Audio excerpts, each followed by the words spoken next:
My dear students, welcome to NK Baba chemistry classes.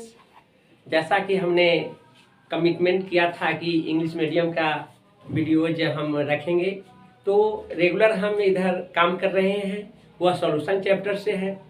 First video हम देखे थे, second video की भी, और थर्ड वीडियो जो है वह होगा एक्सप्रेसिंग कंसंट्रेशन ऑफ सॉल्यूशंस। तो एक्सप्रेसिंग कंसंट्रेशन ऑफ सॉल्यूशंस जो होते हैं, यानी सॉल्यूशन को एक्सप्रेस करने का बहुत सारे मेथड्स हैं। वह मेथड्स हैं मास परसेंटेज, वॉल्यूम परसेंटेज, मास पर वॉल्यूम परसेंटेज, पार्ट्स पर मिलियन। उसके बाद आप जानेंगे कुछ हम यहाँ पर 2-3 एक्स्ट्रा ऐड किए हैं, जो मोलर मास है, नंबर ऑफ मोल्स हैं, उसके बाद है मोलारिटी है, मोल फ्रैक्शन है, मोलालिटी है। यह सब जो है सॉल्यूशन को एक्सप्रेस करने का मेथड्स है, एक तरीका है। इन तरीक़ों को जानना है। एग्जामिनेशन पॉइंट ऑफ व्यू से अक्सर एग्जामिनेशन में पूछे जाते हैं mole fraction, molality and molarity. हर मतलब एग्जामिनेशन में देखा गया है, बोर्ड के एग्जामिनेशन में मोलालिटी में डेफिनेशन, डिफरेंस, और कम से कम ऑब्जेक्टिव क्वेश्चंस जो होते हैं उसमें यूनिट्स जो होते हैं मोलालिटी और मोलारिटी का, उसमें से भी रहता है क्वेश्चंस। उसके साथ साथ टेम्परेचर डिपेंडेंट कौन कौन से सॉल्यूशंस हैं, टेम्परेचर इंडिपेंडेंट कौन कौन से हैं। तो हम एक्सप्रेसिंग कंसंट्रेशंस ऑफ सॉल्यूशन में हम डिफरेंट टाइप के जो मेथड्स हैं उसको हम डिफाइन करेंगे, उसका न्यूमेरिकल पोर्शन को बतलाएंगे, और साथ ही साथ एग्जामिनेशन ओरिएंटेड पॉइंट्स को हम लिखेंगे। इसके अलावे यहाँ से एंट्रेंस एग्जामिनेशंस जो होते हैं वह नीट है, जी एडवांस है, वहाँ यहाँ से मोलालिटी सब जो है वहाँ से पूछे जाते हैं। इन तमाम बिंदुओं पर हम प्रकाश डालेंगे। तो यह है आपको एक्सप्रेसिंग कंसंट्रेशन ऑफ सॉल्यूशंस, या फॉलोइंग मेथड्स है इसका, जिसमें मास परसेंटेज है। मास परसेंटेज को रिप्रेजेंट किए हैं W/W, वेट रिलेशनशिप होता है। वॉल्यूम परसेंटेज जो वॉल्यूम रिलेशनशिप होता है। मास बाय वॉल्यूम परसेंटेज, यह जो है मास वॉल्यूम रिलेशनशिप होता है। पार्ट्स पर मिलियन, जिसे ppm से रिप्रेजेंट करते हैं, इसके बारे में हम जानकारी देंगे। मोलर मास आप जानेंगे कि किसी, यहाँ से एक बहुत इंपॉर्टेंट पॉइंट्स आ जाते हैं। जो मोलर मास एक ऐसे टॉपिक्स है जिससे नंबर ऑफ मोल्स को कैलकुलेट किया जा सकता है, और नंबर ऑफ मोल्स को कैलकुलेट कर लेंगे तो मोल फ्रैक्शन बन जाएगा, मोलालिटी समझ में आ जाएगा, मोलारिटी समझ में आ जाएंगे, कंसंट्रेशन है, नॉर्मलिटी है, या बहुत सारे जो है वहाँ आपको समझ में आएगा। सबके सब डिपेंड करता है मोलर मास। इसको हमने एक्स्ट्रा ऐड किया है यहाँ पर, इसको ब्रीफ में बताएंगे ताकि आगे का सब जो है टॉपिक समझ में आएगा, उसका न्यूमेरिकल्स भी बहुत अच्छे ढंग से बनेंगे।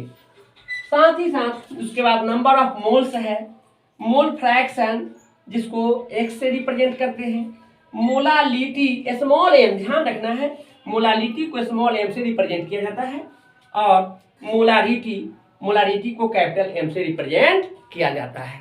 तो हम इन तमाम जो हमने 9 पॉइंट्स को यहाँ पर इंक्लूड किया है, हम सीरियली नंबर से एक करके इसका एक्सप्लेनेशन कर रहे हैं। तो हमने जो बतलाया था कि एक्सप्रेसिंग मेथड्स ऑफ सॉल्यूशंस, जो उसके बहुत सारे मेथड्स हैं, उसका पहला है mass percentage. Mass percentage means weight relationship. Weight relationship is called mass percentage. किसका मास? तो mass of solute and mass of solvent. Solution के मास टोटल मास होता है, और कंपोनेंट का जो मास होता है वह सॉल्यूट का मास है और सॉल्वेंट का मास है। तो यहाँ आप देखेंगे कि the relationship between mass of the component and mass of the solution with 100 percentage है, तो 100 से मल्टीप्लाइड किया जाता है, तो with 100 is called mass percentage. आप एक बात को ध्यान में रखेंगे कि मास परसेंटेज में मास डिपेंडेंट सॉल्यूशन होता है और टेम्परेचर पर डिपेंड नहीं करता है। इसका मतलब यह हुआ कि यह मास डिपेंडेंट सॉल्यूशन है एंड टेम्परेचर इंडिपेंडेंट। यह टेम्परेचर पर डिपेंड नहीं करता है, केवल और केवल मास पर डिपेंड करता है।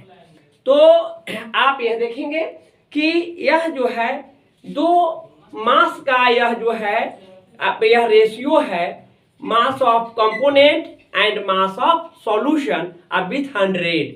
यानी यहाँ पर हम लोग कंपोनेंट की जो बात कर रहे हैं, वह कंपोनेंट जो होंगे, वह कंपोनेंट जो होगा वह मास का सॉल्यूट का कंपोनेंट होगा और सॉल्वेंट का कंपोनेंट होगा। यहाँ पर दो तरीका से इसमें हम लोग मैथमेटिक्स बनाएंगे। पहला है मास परसेंटेज ऑफ सॉल्यूट। तो मास परसेंटेज ऑफ सॉल्यूट जो होंगे उसमें सॉल्यूट का मास होगा और सॉल्यूशन का मास होगा। तो आप कह सकते हैं कि mass percentage of solute equal to mass of solute divided by mass of solution into 100। इसी प्रकार आपको सेकेंड जो इसका कंपोनेंट है वह सॉल्वेंट है। सॉल्वेंट का मास परसेंटेज निकालना हो तो mass percentage of solvent equal to mass of solvent divided by mass of solution multiplied by 100। तो इस तरह से हम लोग देखते हैं। तो यहाँ पर मास ऑफ सॉल्यूट को W1 से रिप्रेजेंट करते हैं और परसेंटेज में लिए हैं सॉल्यूट के mass W1 percentage equal to W1 divided by mass of solute plus mass of solvent, यानी W1 प्लस W2, यह दोनों मिलकर के मास ऑफ सॉल्यूशन हो जाता है। इसको 100 से मल्टीप्लाइड करते हैं। इसी प्रकार मास ऑफ सॉल्वेंट की बात करते हैं तो mass of solvent divided by mass of solution into 100। तो मास परसेंटेज पर एक हम न्यूमेरिकल क्वेश्चन रखा है। काफ़ी आसान तरीका से हमने इसको बनाया है। आप देखेंगे कि 20 gram of glucose is dissolve in 180 gram, 20 gram of glucose is dissolve in 180 gram of water. Find out the mass percentage of glucose and water. तो यहाँ पर आपको जानना है कि मास कितना दिया हुआ है।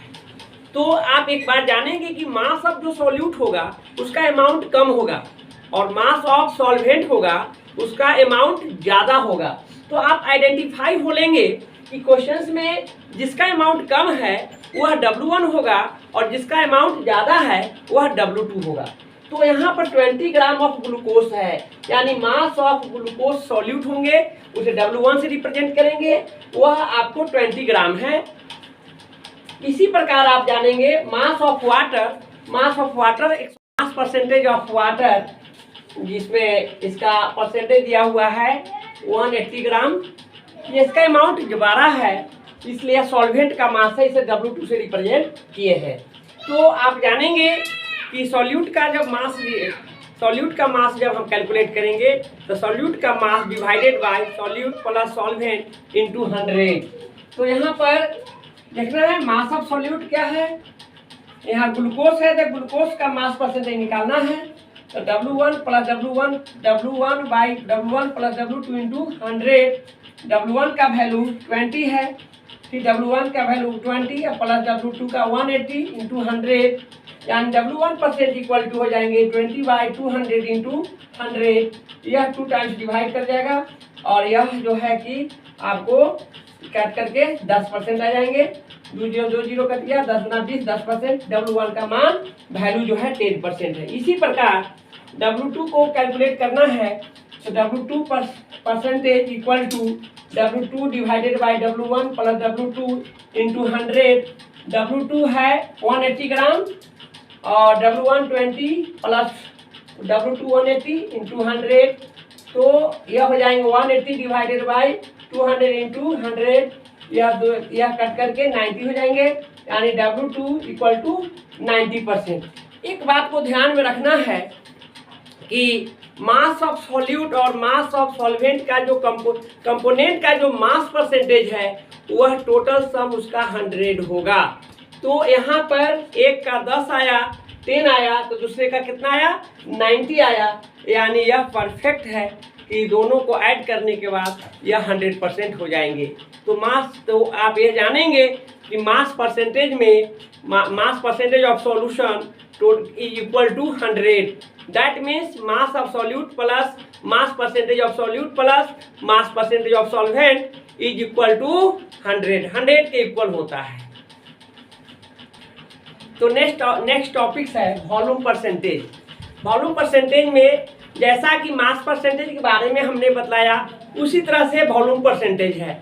यहाँ पर मास के स्थान पर क्या आएंगे, वॉल्यूम आ जाएंगे, यानी volume of the component and volume of the solution with 100 is known as volume percentage. जिस तरह से आप मास परसेंटेज के बारे में जाने हैं, उसी प्रकार आपको यह वॉल्यूम परसेंटेज भी जानना है। कंपोनेंट में वहाँ मास था, तो यहाँ कंपोनेंट में वॉल्यूम आ जाएंगे। तो volume percentage of solute equal to volume of the solute divided by volume of the solution into 100। Volume of solute को V1 कहेंगे, परसेंटेज में है, तो V1 divided by V1 plus V2 into 100। Volume percentage of the solvent equal to volume of the solvent divided by volume of the solution into 100। V2 percentage equal to V2 divided by V1 plus V2 into 100। इसका भी numericals आपको mass percentage जैसा ही है, यहाँ पर ग्राम में था, यहाँ पर मिलीलीटर में दिया जाएगा, है ना। तो इसका न्यूमेरिकल्स जो है मैं नेक्स्ट क्लास में बतलाऊंगा। एक बात आप ध्यान में रखेंगे कि इसमें वॉल्यूम है, इसलिए यह जो है इट इज वॉल्यूम, यहाँ पर लिख लेंगे टेम्परेचर डिपेंडेंट सॉल्यूशन। यह किस पर डिपेंड करेंगे, टेम्परेचर पर डिपेंड करेंगे। इसमें वॉल्यूम होने के कारण यह टेम्परेचर पर डिपेंड करेंगे, क्योंकि आप जानते हैं 11th में आपने पढ़ा है चार्ल्स लॉ कहता है कि according to this law at constant pressure volume of the gas is directly proportional to its temperature. यानी टेम्परेचर वॉल्यूम पर डिपेंड करता है। जिस सॉल्यूशन में वॉल्यूम होगा वह टेम्परेचर डिपेंडेंट होगा। ध्यान में रखेंगे, अक्सर ऑब्जेक्टिव क्वेश्चन एग्जामिनेशन में पूछे जाते हैं। तो आज के लिए इतना ही है, फिर कल हम नेक्स्ट क्लास में आएंगे, तो इसका न्यूमेरिकल्स और इसके साथ साथ और सारे जो मेथड्स हैं उसके बारे में हम बतलाएंगे।